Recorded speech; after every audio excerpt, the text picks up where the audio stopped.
Hello po, magandang umaga. So, ngayon guys ay kagigising ng halos natin. So, iba yung tinulugan ko ngayon guys. Sila na, ayan. Sila yung natulog. So, meron silang, ayan na. Meron silang costume, yung pang Japan na damit. Yung bata. Hindi ko siya sinuot. Hindi ko siya sinuot guys. Ayan na. Ang laki-laki. Ko siya trinay isinuot. So, ayaw ko. Tapos, ayan, ganito lang. Ganito lang tayo.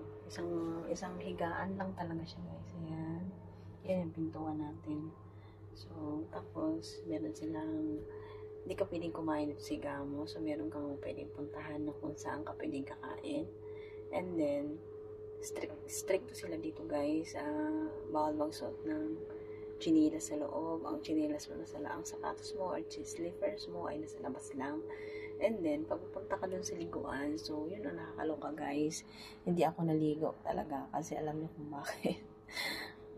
Maliligo kayo na nakahubo lahat. So, ayaw ko yun.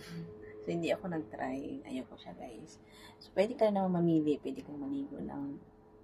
Sa isang area naman, pwede namang nakadamit ka.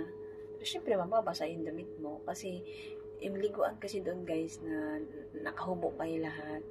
Para siyang pool. Tapos doon lang kayo maglulog. So, ayaw ko. Hindi ko siya trinay, guys. So, first time ko makapunta dito. So, kagabi pa lang, para ako na-shock. So, yun lang. So, iba po kasi ating tinulugan ngayon. So, yan lang siya. Maliit lang talaga. Yan.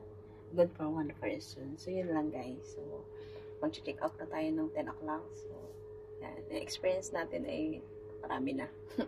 Thank you for keep watching. Bye! Salamat po sa support. Love you guys!